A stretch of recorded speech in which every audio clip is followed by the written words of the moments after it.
chers frères et sœurs, bienvenue à vous tous qui êtes connectés pour notre réunion de prière. Nous vous souhaitons la bienvenue à tous. Nous voulons prendre un temps pour faire monter nos louanges vers le Seigneur, l'accueillir dans notre cœur, même en cette période de vacances. Nos cœurs restent tout entiers ouverts pour lui.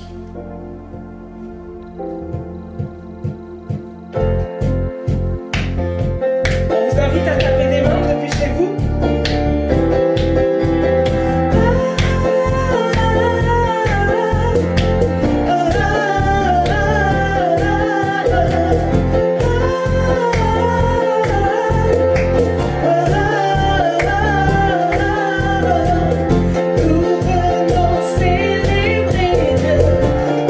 Nous voulons l'adorer.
prière ce soir, c'est vraiment que cette parole soit une vérité, une réalité dans vos vies, que le Seigneur soit réellement l'auteur de notre joie. Et comment ne pas déclarer notre amour à ce Dieu-là qui s'est fait tout petit pour se mettre à notre niveau et pour nous apporter tout ce dont nous avons besoin. Nous voulons confesser que nous l'aimerons toujours, toute notre vie.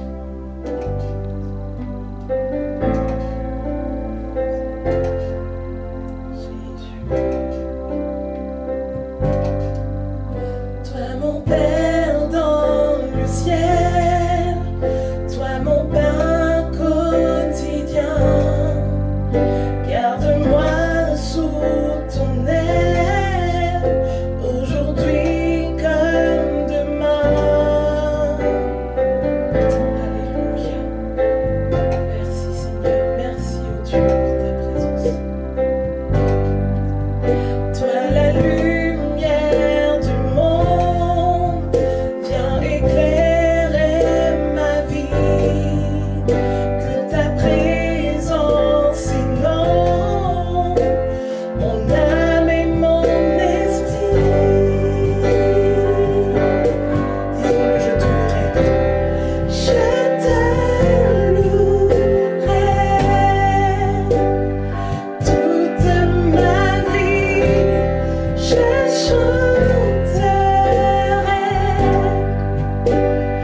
ton grand amour.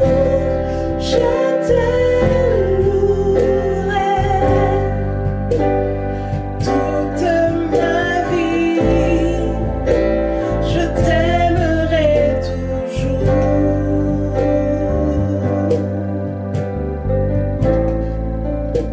Je t'aimerai toujours. Toi mon Père dans le ciel, toi mon pain quotidien, garde-moi sous ton aile, aujourd'hui comme demain.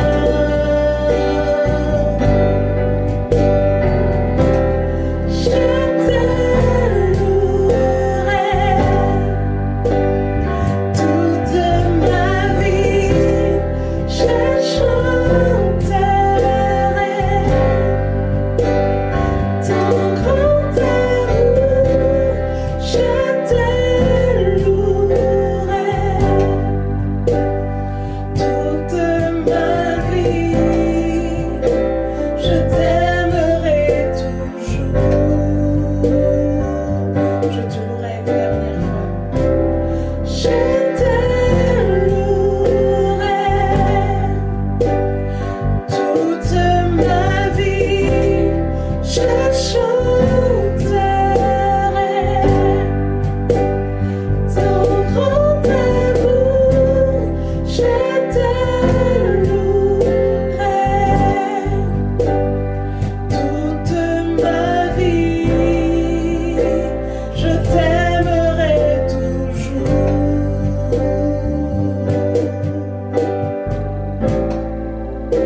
Je t'aimerai toujours.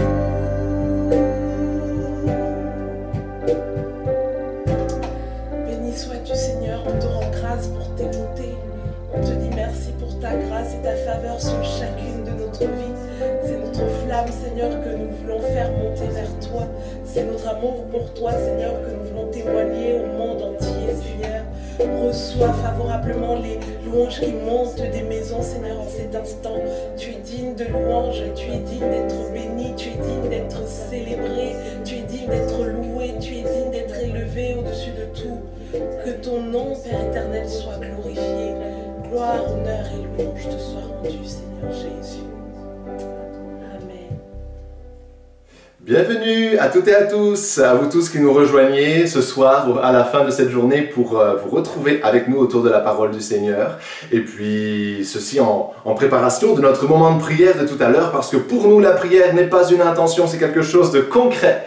C'est quelque chose de mesurable, quelque chose de tangible, et c'est tout à l'heure, entre autres bien sûr, mais c'est tout à l'heure après notre méditation par le biais du lien Zoom que vous avez reçu ou que vous pouvez encore demander sur notre page Facebook ou même sur notre site internet en répondant à la page de contact.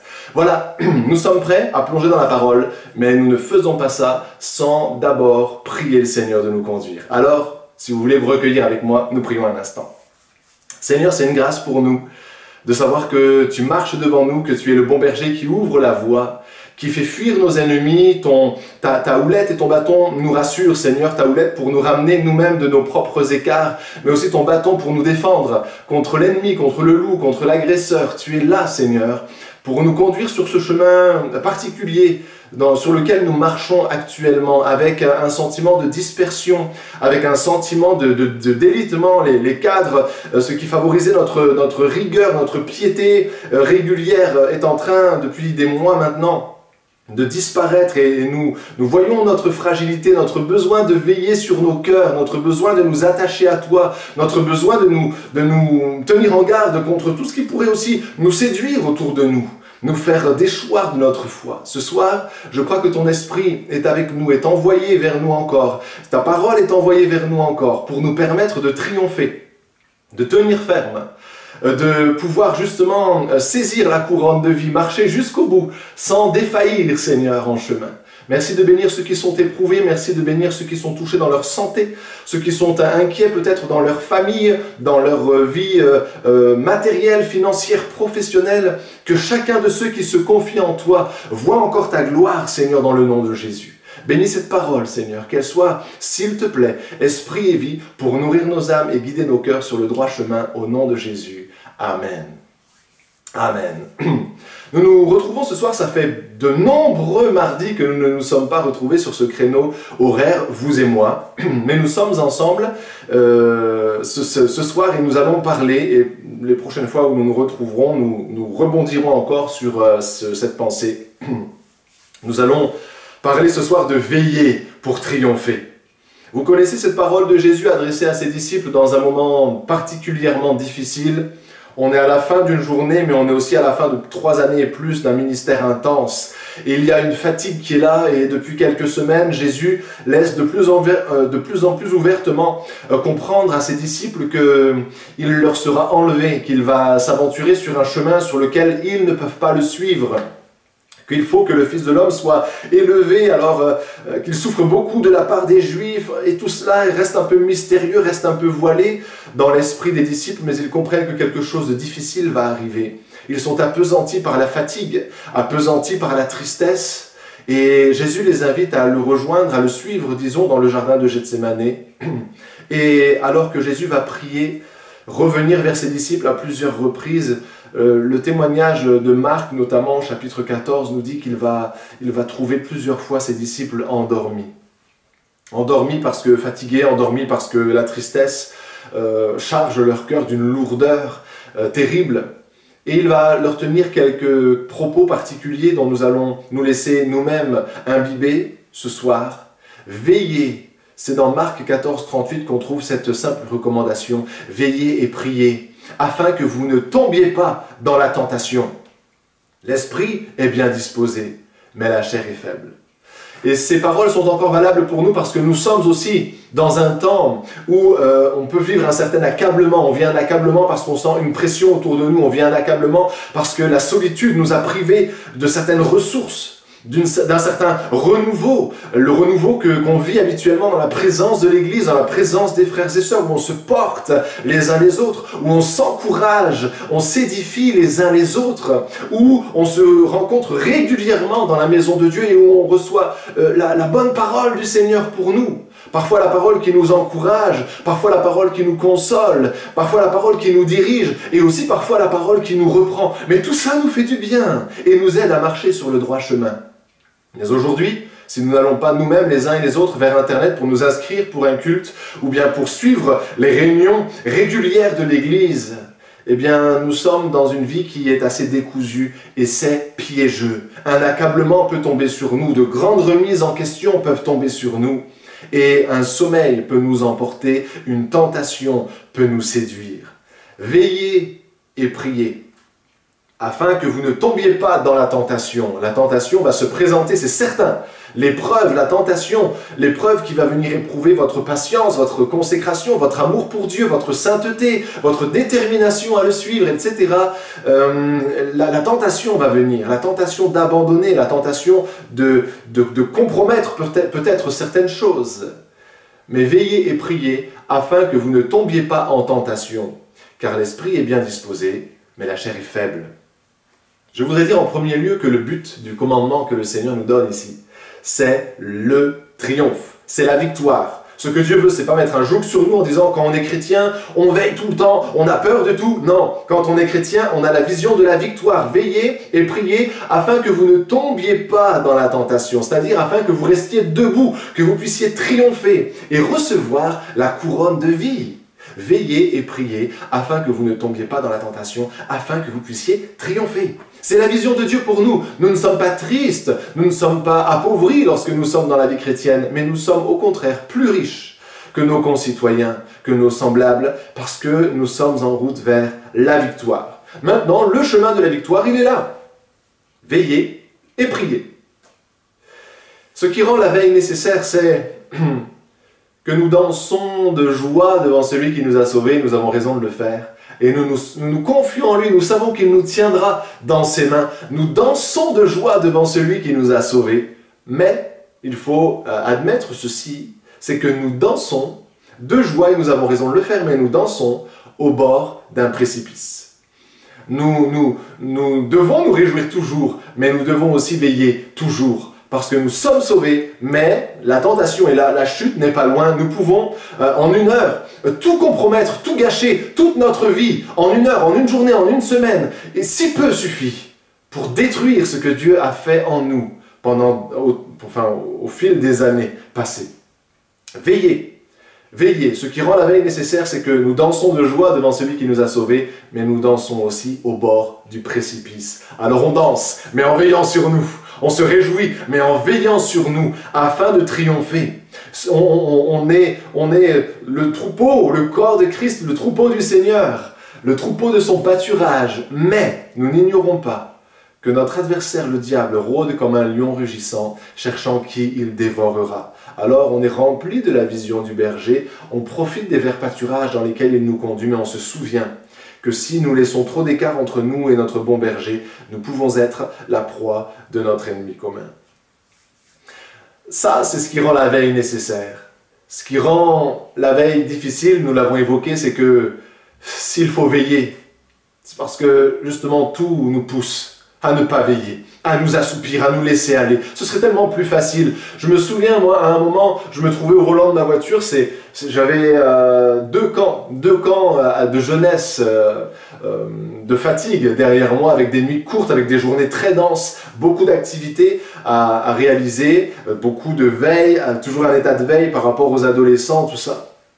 Et puis, le deuxième camp se termine, je raccompagne quelques personnes à la gare et surtout, je raccompagne ma fiancée à la gare. Et puis, une fois qu'elle est partie, que tout le monde est parti, ça y est, les deux camps sont terminés, une fatigue terrible tombe sur moi, je suis au volant de ma voiture, sur la 4 voies près de Brest, là-bas. Et puis, je me souviens très bien qu'à un moment, la fatigue était telle que je conduisais ma voiture, je luttais pour garder mes yeux ouverts, mais des sortes de mensonges rentraient dans mon esprit. C'était comme si j'avais tellement besoin de dormir que tant pis, j'ai qu'à lâcher le volant. C'est sûr que je vais aller dans le talus, mais dans le talus au moins je pourrais dormir. Même si ça fait mal, même si je suis blessé, au moins à l'hôpital je pourrais dormir. Et la fatigue était tellement intense sur moi que la tentation de dire oui à l'accident, de dire oui à la folie du sommeil au volant, la tentation était là. Je m'en souviens encore comme si c'était hier. Et si le Seigneur nous dit veiller, c'est parce que justement, le contexte dans lequel nous sommes nous pousse à ne pas veiller. La fatigue est là, la tristesse est là, les disciples étaient dans la tristesse de tout ce que le Seigneur leur avait dit. Je m'en vais, vous ne pouvez pas venir là où je vais, quoi. Mais on a tout laissé pour te suivre et qu'est-ce qui va advenir de nous? Qu'est-ce qui se passe? N'es-tu pas vraiment le Messie? Il y avait un grand questionnement dans le cœur des disciples, comme il peut y avoir dans chacun de nos cœurs de grands questionnements actuellement par le biais de cette crise sanitaire qui est bien plus qu'une crise sanitaire en réalité. Questionnements qui sont là, qui font que on a envie de... puisqu'il n'y a pas la vie d'église, puisqu'on ne peut pas se... Prenons une pause, dormons un peu, prenons un peu de recul, reconsidérons les choses d'un autre angle. Allez, on va s'assoupir un peu. Et le Seigneur vient et il dit non, non, non, veillez et priez, car l'esprit est bien disposé, mais la chair est faible. Il y a cette situation de faiblesse. Sachez-le bien, dit Jésus dans Matthieu 24, 43, si le maître de la maison savait à quelle heure ou à quelle heure de la nuit le voleur doit venir, il veillerait, le propriétaire de la maison. Il veillerait et ne laisserait pas percer sa maison. De même, lorsque le Seigneur dit veiller et prier, il parle à des gens qui sont au milieu de la nuit. C'est parce que c'est la nuit, c'est parce que le contexte est défavorable qu'on a besoin d'être exhorté à veiller encore. Veiller parce que les bonnes dispositions, la bonne volonté, les bonnes dispositions de l'esprit ne suffisent pas. Il ne faut pas se laisser leurrer par les bonnes dispositions d'esprit. Nous sommes tous pleins de bonne volonté. Ah, moi, un jour, je ferai ça. Moi, je veux marcher dans la droiture. Moi, je veux être fidèle au Seigneur. Moi, je veux aller au ciel. Mais le Seigneur dit, hey, réveillez-vous. La bonne volonté ne suffit pas. Tous ceux qui veulent aller au ciel n'iront pas au ciel. Tous ceux qui veulent, qui ont une vision pour rester purs ne restent pas purs. Il ne suffit pas de vouloir une chose pour la posséder. On le saurait sinon. L'esprit est bien disposé, mais la chair est faible. Et c'est pour ça qu'il faut veiller. Regardez le résultat de ce sondage qui a été fait dans un pays à la culture, je dirais, post-chrétienne. C'est un constat sérieux qui a été fait, un sondage qui a été lancé dans la population d'un pays post-chrétien, je ne vous dirai pas lequel cette fois-ci. C'est George Gallup qui est reconnu dans le monde du sondage pour toutes ses études. C'est un statisticien, c'est un institut de sondage reconnu au niveau international, et il est intervenu dans un congrès de pasteurs, un congrès national de pasteurs. Et voici ce qu'il a dit. Nous reconnaissons, au travers des sondages, qu'il y a très peu de différence dans les comportements éthiques entre ceux qui fréquentent les églises et ceux qui ne sont pas des croyants pratiquants. Le niveau de mensonge, le niveau de tricherie, le niveau de vol sont remarquablement similaires dans les deux groupes. Vous entendez ce que dit ce gars-là, cet homme-là? Il dit, on s'aperçoit en sondant les choses que les chrétiens qui se disent chrétiens n'ont pas dans leur comportement des comportements, une éthique qui est à la hauteur de ce à quoi ils prétendent. Ils ont la volonté d'être chrétiens, ils s'affichent comme chrétiens, mais il n'y a pas de différence dans leur pratique. Et le Seigneur qui nous juge non pas à notre étiquette, mais à nos œuvres et à la pureté de nos cœurs, pureté que nous ne pouvons recevoir et posséder durablement que grâce à Jésus-Christ.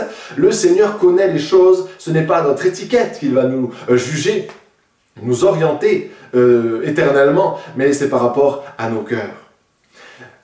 George Gallup dit que 8 nationaux sur 10 dans ce pays se considèrent comme chrétiens. Ils s'appellent chrétiens. Êtes-vous chrétien? Oui, je suis chrétien. Mais derrière, il dit que même pas la moitié de ceux qui se disent chrétiens ne sont capables d'identifier la personne qui est l'auteur, si on veut, du sermon sur la montagne. Ils ne savent pas ce que c'est le sermon sur la montagne, ils ne savent pas qui a prononcé le sermon sur la montagne. Pourtant c'est simple, c'est une des grandes proclamations de Jésus-Christ dans les évangiles.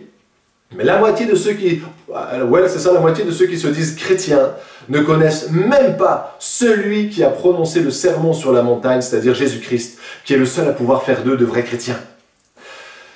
Moins encore sont capables de citer 5 des 10 commandements. Et seulement 2 sur 10 admettent, disons, se disent prêts à souffrir pour leur foi. Les autres disent non, moi je suis chrétien, mais s'il faut souffrir, s'il faut payer un prix, si à un moment ça devient difficile, non, moi je ne paye pas un prix pour ma foi c'est vraiment quelque chose de secondaire, il faut que ce soit facile, sinon j'y vais pas. Mauvaise nouvelle, la vie chrétienne n'est pas facile, la vie tout court n'est pas facile, et Jésus lui-même dit, si vous voulez demeurer stable, demeurer fort, demeurer ferme, debout, il vous faudra veiller, parce que ce ne sera pas facile, vous serez tenté de vous endormir, vous serez tenté de vous laisser séduire, de vous laisser aller vers le compromis. Il vous faudra veiller et prier. Tout le monde a la bonne volonté. Qui est chrétien? Moi. Qui veut aller au ciel? Moi. Qui veut être un modèle? Moi. Qui va être meilleur que tout le monde? Moi. C'est l'esprit bien disposé. Mais la chair est faible. Et dans les chiffres, dans les fruits, on voit effectivement que la chair est faible. Veillez parce que le contexte est défavorable. J'aimerais pouvoir me relâcher, vivre avec légèreté, insouciance, selon ce que mon cœur me dicte et savoir que je ne cours aucun danger, sans que ça porte à conséquence. Mais c'est impossible. Veillez, c'est vital. Proverbe 6:10 dit « Un peu de sommeil, un peu d'assouplissement, un peu croiser les mains pour dormir. Seigneur, je fais une pause. Être chrétien, c'est d'abord une relation avec toi, c'est pas aller à l'église ou c'est pas suivre des cultes sur internet. Alors je vais faire une pause et je vais me faire ma vie à moi, mon programme à moi, juste un petit peu. Et puis ça va être un peu ma façon d'être chrétien à moi. Un peu croiser les bras, un peu de sommeil, un peu d'assouplissement. Et la pauvreté spirituelle. La pauvreté te surprendra comme un rôdeur. Et la disette, le manque, la famine, comme un homme en armes qui tombe sur toi, qui cherchait juste l'occasion de tomber sur toi. Le contexte est défavorable. Il faut veiller. Ils sont nombreux, nos ennemis.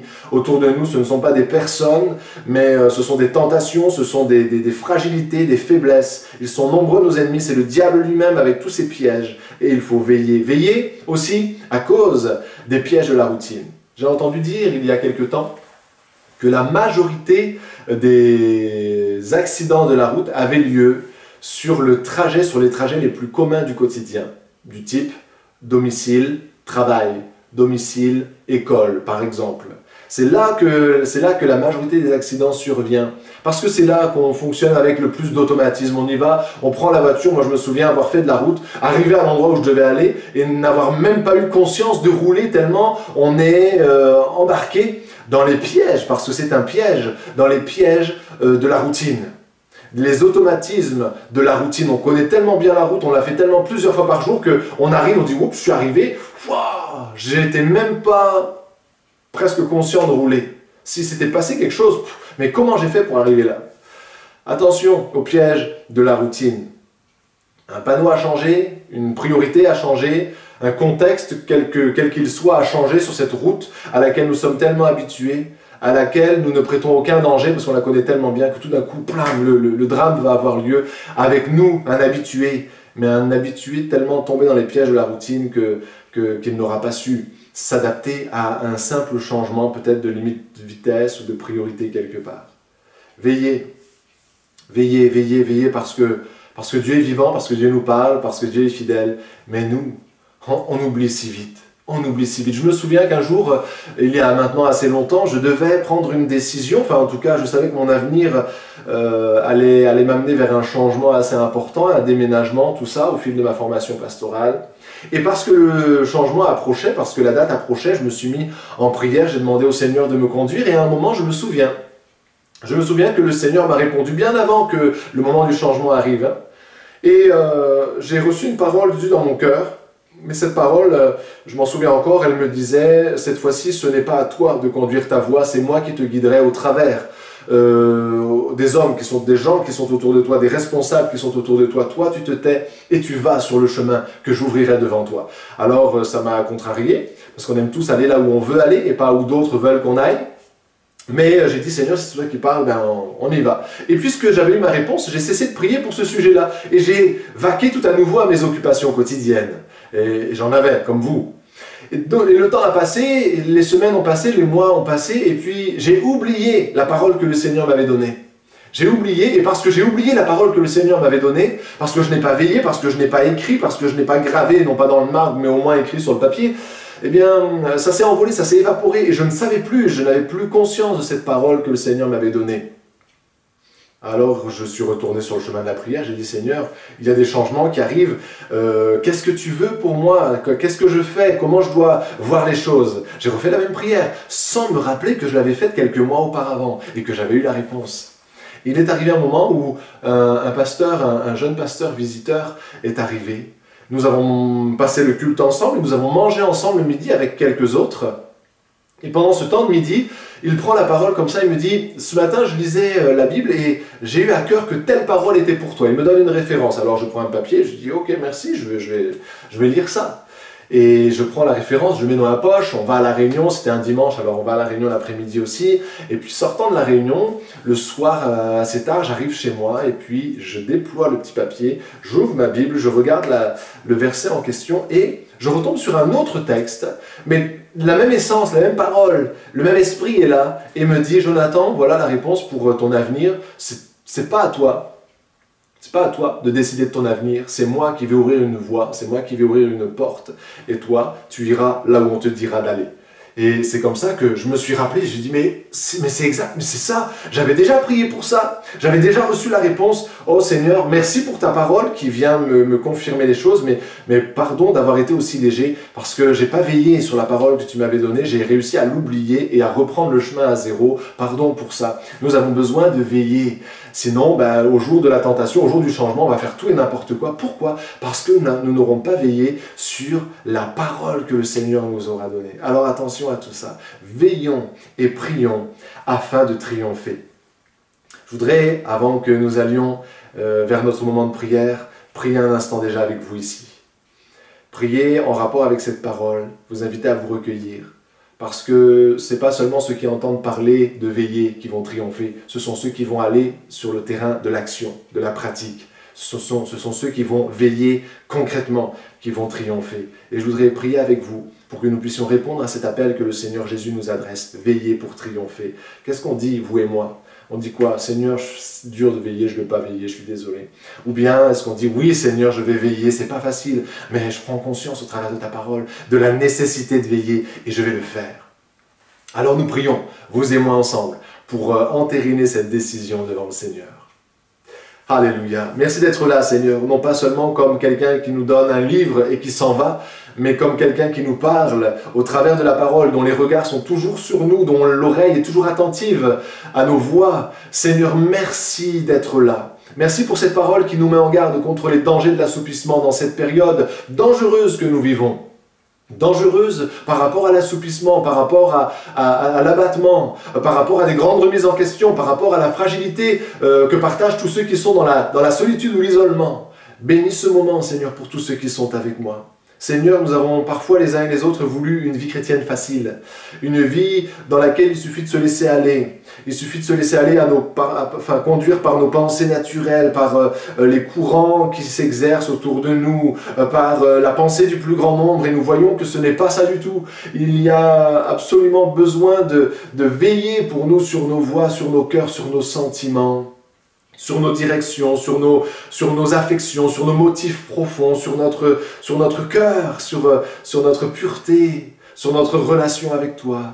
Seigneur, nous avons parfois souhaité avoir une vie chrétienne facile, nous avons désiré la facilité, mais nous voyons aujourd'hui que ce n'est pas compatible avec la victoire à laquelle tu nous appelles. Alors, Seigneur, nous te prions en disant que nous choisissons de dire oui, Seigneur, nous allons veiller sur nos cœurs et sur nos voix. Et nous prions, Seigneur, pour que tu nous pardonnes pour nos temps de légèreté peut-être, et que tu nous équipes, que tu nous fortifies dans cette détermination à veiller et prier, afin de ne pas tomber dans la tentation, mais de triompher avec toi.